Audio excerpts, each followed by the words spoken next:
Bendiciones, mis queridos hermanos. Estamos en una nueva lección del curso de discipulado de la Escuela de Vida. Espero que esta nueva lección sea de bendición para todos ustedes. Pues estaremos tocando este segundo tema en relación a la seguridad de la salvación. ¿Cuál es la seguridad de nuestra salvación? Recuerdo en mis días de conversión una experiencia que tuve después de haber aceptado a Jesús como mi Salvador.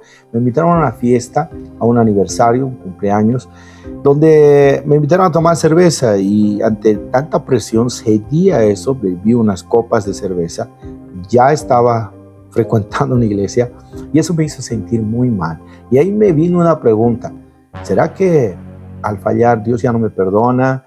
¿Será que es inútil todo esto? ¿Será que perdí mi salvación? Y yo sé que muchos de ustedes han cometido alguna situación así, o es que alguna actitud o palabra que ha sido ofensiva, de repente les ha hecho sentir así también culpables. Por eso va a ser muy importante conocer este apasionante tema acerca de la seguridad de nuestra salvación.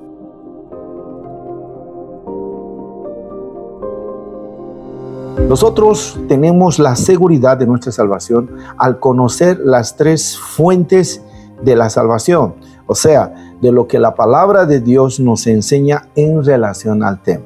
Vamos a ver la primera fuente, la seguridad que tenemos en Dios, nuestro Padre, acerca de nuestra salvación. La salvación que tú gozas se basa únicamente en Dios. ¿Por qué? Porque Dios hizo el plan de la salvación. Cuando una persona se arrepiente de sus pecados, pone su fe en el sacrificio de Cristo y lo recibe en su corazón, ¿sabe lo que está sucediendo ahí? Él está naciendo de nuevo espiritualmente. Entonces, a partir de ese momento, llega a ser un hijo de Dios. Ahora, si una persona no recibe a Cristo Jesús como su Señor y Salvador, no puede ser hijo de Dios. Por eso es que cada persona debe recibir a Jesucristo como Señor, como y Salvador a la vez, para poder conocer y experimentar el amor y el plan de Dios para sus vidas. Aquí viene una pregunta que tal vez en el testimonio que te di podría uno hacerse. ¿Habrá algo que podría arrebatarnos de la mano de Dios, nuestro Padre? Cuando nosotros leemos el Evangelio de Juan capítulo 10, verso 27 al 29, vamos a encontrar una cosa ahí. Nada ni nadie nos puede arrebatar de las manos de Dios. También surge esta otra pregunta. ¿Habrá quien tenga más poder que Dios para separarnos de su amor? Cuando leemos Romanos 8, 38 al 39, encontraremos en esos pasajes que no hay nada, absolutamente nada, que pueda separarnos de Dios y de su amor. Ni siquiera los poderes del infierno, dice en esa palabra. Nada. Por eso es importante saber que Dios, quien diseñó el plan de nuestra salvación, nos da este regalo maravilloso, que somos sus hijos y nadie nos va a arrebatar de su mano y ninguno tiene poder para separarnos de su amor. Ahora, ¿cuál es la seguridad que tenemos en Cristo? Nuestra salvación, mis amados, fue lograda por Jesucristo hace 2000 años atrás en la cruz del Calvario, en donde Él derramó su sangre para pagar, ¿sabe qué? El precio de tu salvación, el precio de mi pecado, de tu pecado, de los pecados del mundo. Por eso nosotros debemos recibirla por fe en Cristo Jesús. Según Hebreos capítulo 10, verso 11 al 14, Cristo se ofreció a sí mismo a Dios como un solo sacrificio por los pecados del mundo. Y ese mismo texto nos dice por cuánto tiempo es válido el sacrificio que Cristo hizo en la cruz. Ahí vamos a encontrar algo. Es para siempre. Por eso nosotros debemos tener la seguridad de nuestra salvación y en esa salvación tener también la seguridad que tenemos la vida eterna en Cristo Jesús. Pero ¿cómo puedo saber yo si tengo o no tengo la vida eterna? Primera Juan capítulo 5, verso 11, 12 dice: y este es el testimonio que Dios ha dado, Él nos dio vida eterna y esa vida está en su Hijo. El que tiene al Hijo tiene la vida. El que no tiene al Hijo de Dios no tiene la vida. Ahí está clarito. Quien tiene al Hijo tiene la vida. Por eso es que todas las personas deberían oír el Evangelio, porque la vida eterna está en el Hijo de Dios, Jesucristo. Y no se puede recibir ni tener de ninguna otra manera. Jesús mismo dijo en Juan 14:6, yo soy el camino, yo soy la verdad y la vida, y nadie viene al Padre si no es por mí. Él es el único camino que nos lleva a la vida eterna, al cielo. Él es la verdad que se revela en su palabra y Él es la vida. La vida eterna es la vida de Cristo en el cristiano, en el creyente, en ti, en mí. El que la tenga, hermano, en la medida, la vida eterna será en la medida que mantenga una relación de fe con Él. No podemos estar en otras cosas. En cuanto tengamos una relación continua de fe en Él o con Él, hermano, esa vida siempre estará con nosotros. Eso describe Juan 17:3. Y la manera de tener vida eterna es conocerte a ti. ¿A quién? A Jesucristo, el único Dios verdadero, y a Jesucristo, a quien tú enviaste a la tierra. ¡Wow!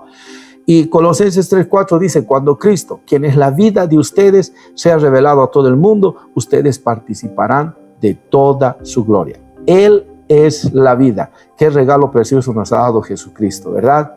El tercer aspecto a conocer en la seguridad de nuestra salvación es en relación al Espíritu Santo, la seguridad que tenemos en el Espíritu Santo.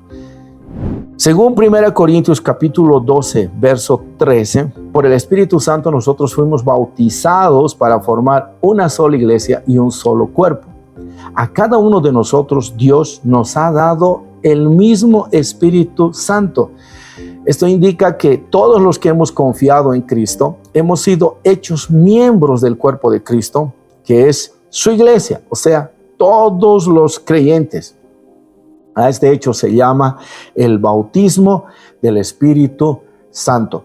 En Efesios capítulo 1, verso 13 al 14, dice que por el Espíritu Santo fuimos sellados, por el Espíritu fuimos sellados con el Espíritu Santo de la promesa.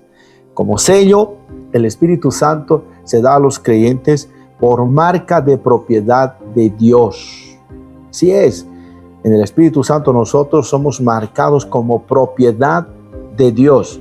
Mediante la concesión del Espíritu, Dios marca al creyente como suyo, como su propiedad. Eso lo podemos ver en 2 Corintios capítulo 1, verso 22.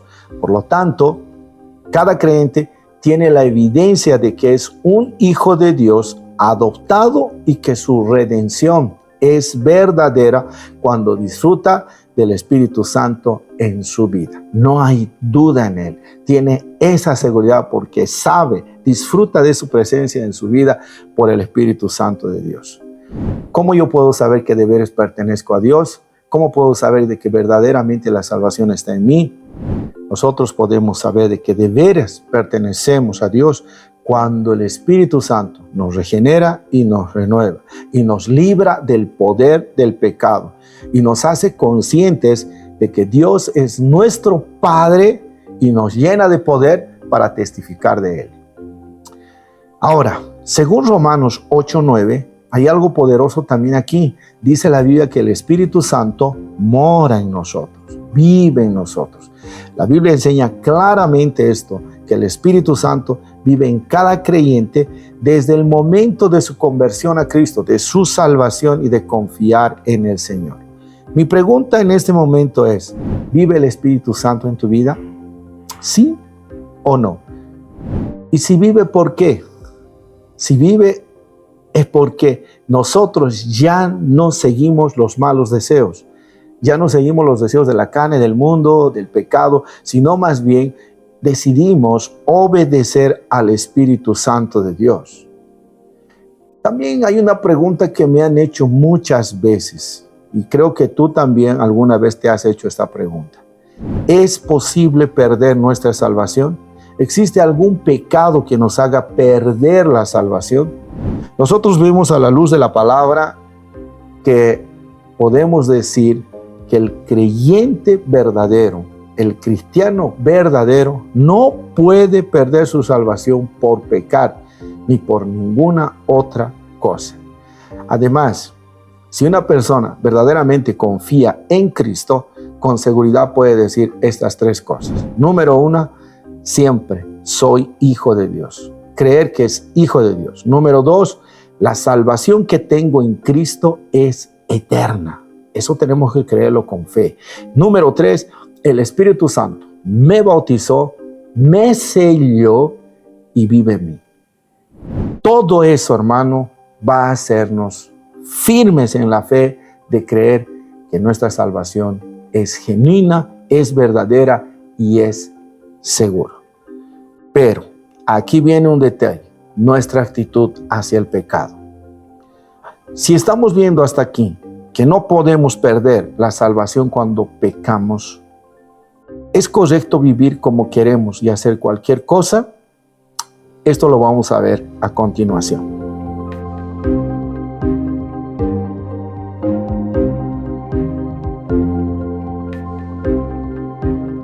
Primero, vamos a encontrar la respuesta a esta pregunta en Romanos 6, 1 al 2. Vamos a leerlo con atención. Dice, ahora bien, ¿deberíamos seguir pecando para que Dios nos muestre más y más su gracia maravillosa?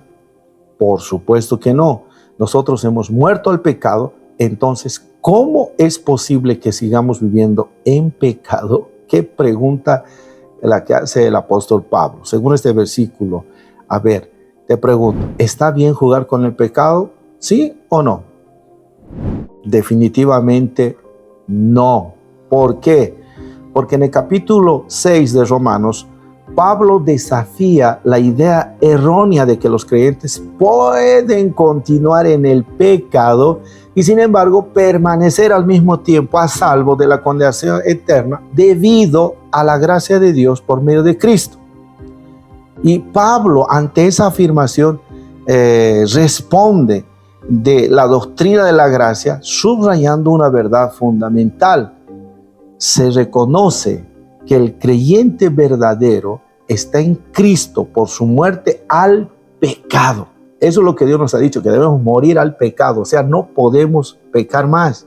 Ha sido trasladado del reino del pecado a otro reino, que es el reino de la vida, del reino de la muerte, del reino de Satanás, al reino de Dios, con Cristo Jesús. Y como el verdadero cristiano se ha separado definitivamente del pecado, no va a continuar viviendo en pecado. No puede. A la inversa, si practica el pecado así, ligeramente, normalmente, como si nada pasara, no es un creyente verdadero. Por eso, a lo largo de este capítulo, Pablo recalca muchas veces que no se puede ser esclavo del pecado y de Cristo al mismo tiempo. El resultado de entregarse al pecado es la condenación y la muerte eterna. Entonces, aquí vamos a ver un segundo asunto. Cuando leemos Hebreos 12, 1 al 2, nos hacemos una pregunta en relación a esto. ¿Qué más bien deberíamos hacer en vez de jugar con el pecado? Leyendo estos pasajes, nos dice que nosotros debemos dejar de lado el pecado porque es un estorbo. Y no solo eso, debemos correr con paciencia la carrera, pues la vida es una carrera que exige resistencia. Y debemos también poner toda nuestra atención en Jesús, pues de Él viene nuestra confianza y Él es quien hace que confiemos cada vez más y mejor. ¿En quién? En Dios y en su palabra. Ahora, si nosotros pecamos, pastor, ¿qué es lo que va a pasar? ¿Qué pasa si yo decido jugar con el pecado? Según Hebreos 12, versos 5 al 9, ahí vas a encontrar lo que Dios va a hacer contigo si decides jugar con el pecado. ¿Sabe lo que Dios va a hacer?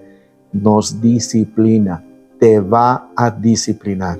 Y es que la disciplina y la corrección de Dios para los creyentes, las dificultades y los sufrimientos que permite que sufran a causa del pecado y por consecuencia la disciplina, esas son señal de que son hijos de Dios y son la confirmación del amor y del interés de Dios por sus hijos. Es igual que un padre de familia que cuando su hijo hace algo malo, hermano, no va a ser por mal que lo va a disciplinar. Por eso en ese mismo pasaje dice, ¿por qué Dios nos disciplinaría si es que nosotros pecamos? Ahí vamos a encontrar que Él lo hace por amor a ti, por amor a mí, por amor a nosotros. Como creyente, yo soy su hijo.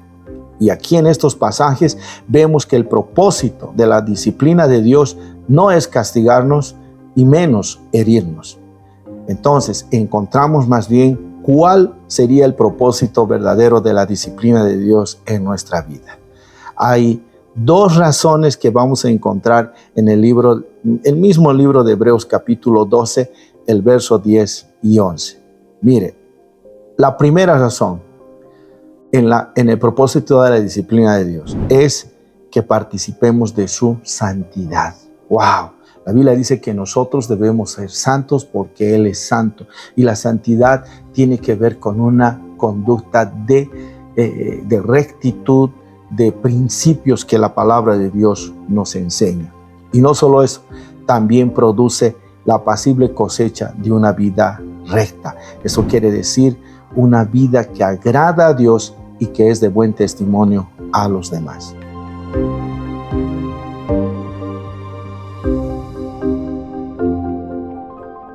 Cuando leemos 1 Corintios capítulo 3, verso 11 al 15, la Biblia dice también que un día cada creyente va a ser juzgado. Y este juicio no será para saber si es salvo, sino para probar sus obras. A este juicio se le llama el juicio del tribunal de Cristo, al cual todos los hijos de Dios participaremos. Ahí, hermano, se va a juzgar qué es lo que hemos hecho mientras estábamos aquí en la tierra. Será para darnos premios. La pregunta es, ¿tendrás premios o apenas serás salvo? Aunque la Biblia dice que todos seremos salvos y estaremos en ese juicio. Juan 10, 27, 28 dice lo siguiente: mis ovejas oyen mi voz y yo las conozco y me siguen, y yo les doy vida eterna y no perecerán jamás, ni nadie las arrebatará de la mano de mi Padre.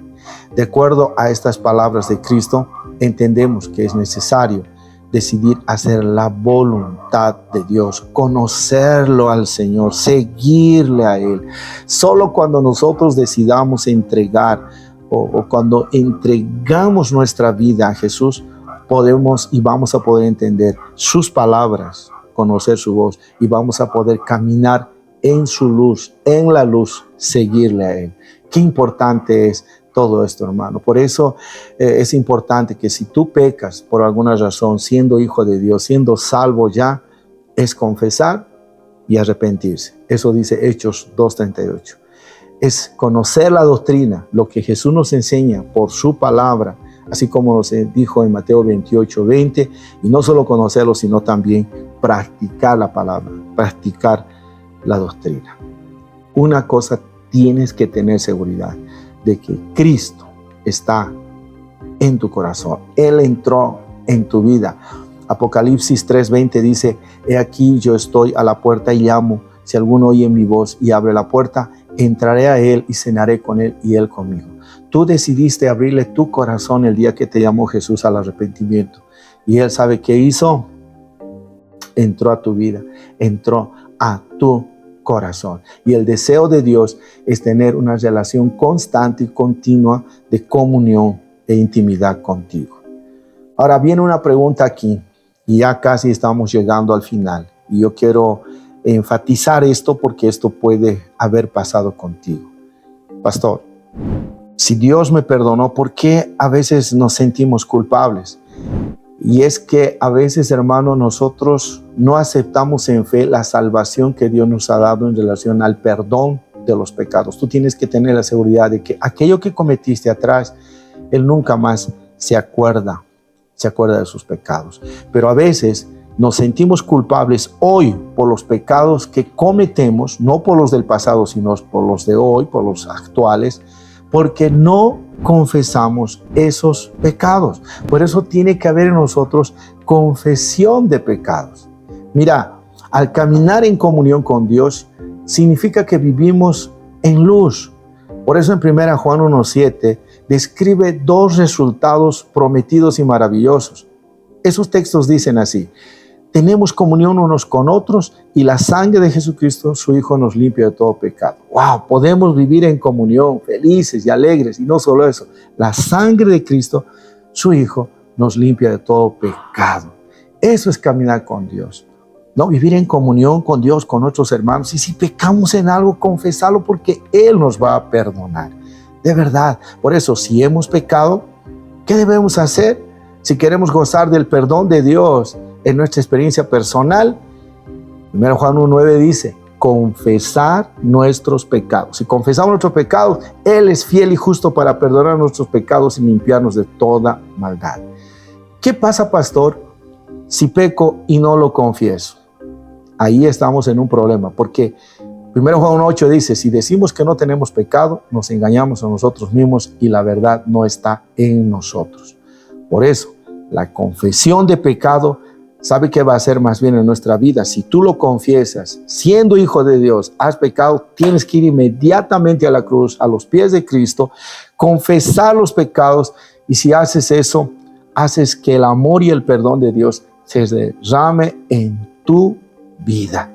Por eso, en esta traducción TLA, Hebreos 10:22 dice así: por eso, mantengamos una amistad sincera con Dios, teniendo la plena seguridad que podemos confiar en Él, porque Cristo nos dejó limpios de pecado, como si nos hubiera lavado con agua pura, y ya estamos libres de culpa. ¡Wow! ¡Qué promesa hermosa! Por eso es importante la seguridad de nuestra salvación, hermanos. Si en el caminar pecamos, necesario es confesar el pecado para seguir gozando de esa salvación. Por tanto, no debes dudar de tu salvación. Tú eres un hijo de Dios, tú eres su hijo. Dios te ha perdonado de cualquier cosa que hayas hecho. Lo que resta ahora es caminar según sus principios y voluntad, que son para una vida mejor. Y eso lo aprenderemos en las siguientes lecciones. Pero no lo olvides, como hijo de Dios tienes la seguridad de tu salvación. Yo quiero que te memorices este texto que está en 1 Juan 5:13. Estas cosas os he escrito a vosotros que creéis en el nombre del Hijo de Dios, para que sepáis que tenéis vida eterna y para que creáis en el nombre del Hijo de Dios. Sería muy interesante que leas el Evangelio de San Juan, por lo menos comenzar del capítulo 1 hasta el capítulo 12. Y si puedes leer todo el Evangelio, mucho mejor. Mi hermano, eso es todo por hoy. Espero que haya sido de bendición esta lección. Y no lo olvides, repasa esta enseñanza para que tú puedas gozar de la seguridad de la salvación que Dios ha derramado sobre tu vida como hijo de Dios que eres. Bendiciones, mi amado, y hasta la próxima lección. Mi amado, si esto ha sido de bendición para tu vida, sería muy interesante e importante que lo compartas con otros también. Va a ser muy importante que otros sepan acerca de la seguridad de su salvación. Y inscríbete en nuestro canal, sigue nuestras redes sociales, porque tenemos muchas cosas más para aprender juntos y hacer esta caminata en el Señor hasta llegar a nuestro destino final. Que Dios te bendiga. Hasta la próxima.